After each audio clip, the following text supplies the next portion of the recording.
ओम नमः शिवाय। शिवजी सदा सहाय। ओम नमः शिवाय। गुरुजी सदा सहाय। जय गुरुजी। शुक्राना गुरुजी। संगत जी, आप सभी का हमारे चैनल में स्वागत है। आज मैं आपकी होस्ट एक बार फिर आपके सामने गुरुजी की कृपा का एक अनमोल सत्संग लेकर हाजिर हूँ।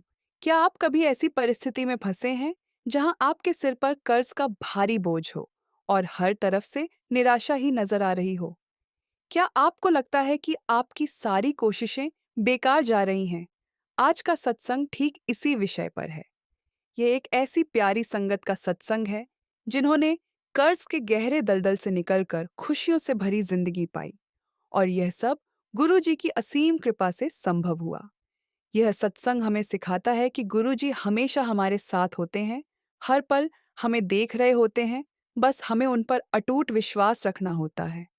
वह कभी साक्षात प्रकट नहीं होते, बल्कि किसी इंसान के माध्यम से, किसी सत्संग के बोलों से या किसी छोटे से संकेत के जरिए हमें सही रास्ता दिखाते हैं। तो संगत जी, अपने मन के बोझ को हल्का कर लें, अपनी आंखें बंद करें और पूरे विश्वास के साथ इस सत्संग को सुनें, क्योंकि गुरु जी कहते हैं कि सत्संग ही सबसे बड़ी दवाई है। मैं यह सत्संग उन्हीं की जुबानी सुनाऊंगी। तो चलिए, बिना किसी देरी के इस सत्संग को शुरू करते हैं। मेरा नाम अनीता है। मैं गुरु जी की संगत में आने से पहले एक बहुत ही मुश्किल दौर से गुजर रही थी। मेरे पति एक छोटा सा बिजनेस चलाते थे, लेकिन उसमें लगातार घाटा हो रहा था। हम दोनों ने मिलकर बहुत मेहनत की, लेकिन हम कर्ज के जाल में फंसते जा रहे थे। हमारे सिर पर लगभग 12 लाख रुपए का कर्ज था। हर दिन कोई न कोई कर्जदार घर पर आ जाता था और हमारा जीना मुश्किल हो गया था। मेरे पति बहुत परेशान रहने लगे थे। वह रात भर सो नहीं पाते थे और हर समय तनाव में रहते थे। मैंने उन्हें कभी इतना उदास और लाचार नहीं देखा था। मैं खुद भी अंदर से टूट चुकी थी। मुझे याद है, एक दिन हमारे घर पर एक कर्जदार आया। उसने हमारे साथ बहुत बदतमीजी से बात की और हमें बहुत बुरा भला कहा।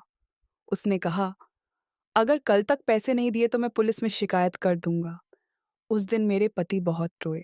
उन्होंने मुझसे कहा, अनीता, मुझे लगता है कि मैं तुम्हें और बच्चों को एक अच्छी जिंदगी नहीं दे पाऊंगा। उनकी यह बात सुनकर मेरा दिल पूरी तरह से टूट गया था। मुझे लगता था कि अब कोई रास्ता नहीं बचा है। हमारा कर्ज बढ़ता जा रहा था और हमारी उम्मीदें खत्म होती जा रही थीं। मैं बस यही सोचती रहती थी कि कैसे इस बोझ से छुटकारा पाऊं। मेरी एक बहुत पुरानी दोस्त थी, जिसका नाम नीलिमा था। वह गुरुजी की संगत में थी और हमेशा बहुत खुश और शांत रहती थी। एक दिन उन्होंने मेरी उदासी देखी और मुझसे पूछा, अनीता, तुम इतनी परेशान क्यों रहती हो? सब कुछ ठीक है ना? मैंने उन्हें अपनी सारी कहानी बताई। मेरी बात सुनकर वह मुस्कुराईं और बोली, अनीता, तुम क्यों परेशान होती हो? तुम एक बार मेरे साथ सत्संग में चलो। गुरुजी तुम्हारी सारी परेशानियां खत्म कर देंगे। मैंने उनसे कहा, नीलिमा, मेरी हालत इतनी खराब है कि मुझे किसी सत्संग में जाने का मन नहीं है। मैं इन सब बातों पर ज्यादा विश्वास नहीं करती।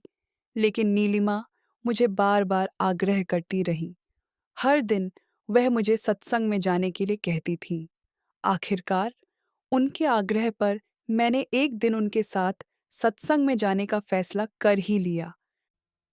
संगत जी, जब मैं पहली बार उस सत्संग में गई तो मैंने जो महसूस किया, उसे मैं शब्दों में बयां नहीं कर सकती।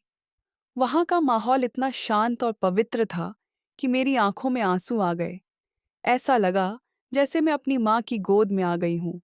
वहां बैठे सभी लोग बहुत शांत और खुश थे। सत्संग के बाद नीलिमा ने मुझे एक बहुत ही प्यारी और बुजुर्ग संगत से मिलवाया। उस आंटी ने मेरी आंखों में आंसू देखे और मुझसे कहा, बेटा, तुम क्यों परेशान हो? गुरुजी सब ठीक कर देंगे। मैंने उन्हें अपनी कर्ज की सारी कहानी बताई। मेरी बात सुनकर उन्होंने मुस्कुराकर अपनी कलाई से एक गुरुजी का ब्रेसलेट स्वरूप उतारा और मेरे हाथ में पहना दिया। वह बोली, बेटा, यह गुरुजी का प्रसाद है। इसे कभी मत उतारना। जब तक यह तुम्हारे हाथ में रहेगा, गुरुजी हमेशा तुम्हारे साथ रहेंगे। उस दिन मैंने गुरुजी की मूर्ति के सामने मथा टेका और अपने मन में कहा, गुरुजी, मुझे नहीं पता कि आप कौन हैं, लेकिन अगर आप सच में हैं तो कृपया मुझे एक रास्ता दिखाइए। मेरा और मेरे परिवार का कर्ज खत्म कर दीजिए। मेरे मन का सारा बोझ हल्का हो गया था। उस रात मैं इतने सुकून से सोई, जितने सुकून से मैं सालों से नहीं सोई थी। उस दिन के बाद मेरे जीवन में सब कुछ बदलने लगा। मैंने हर दिन गुरुजी के ब्रेसलेट स्वरूप को देखकर उनका धन्यवाद करना शुरू कर दिया। मेरे पति के काम में अचानक से बरकत होने लगी। हमें एक बहुत बड़ा ऑर्डर मिला, जिसकी हमें बिल्कुल भी उम्मीद नहीं थी। मेरे पति ने पूरी ईमानदारी और शिद्दत से वह काम किया और हमें बहुत अच्छा प्रॉफिट मिला। हमें एक और बड़ा प्रोजेक्ट मिला, फिर एक और।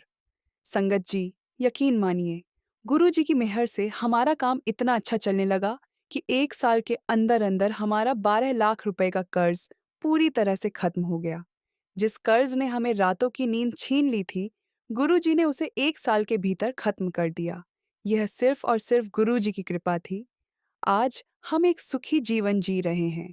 मेरे पति अब खुश रहते हैं और हम दोनों हमेशा गुरुजी का शुक्राना करते हैं। मैं अब भी गुरुजी के ब्रेसलेट स्वरूप को अपने हाथ से नहीं उतारती। यह मेरे लिए सिर्फ एक ब्रेसलेट नहीं, बल्कि गुरुजी का आशीर्वाद है, जो मुझे हर पल यह याद दिलाता है कि वह हमेशा मेरे साथ हैं। यह सब गुरुजी की मेहर है।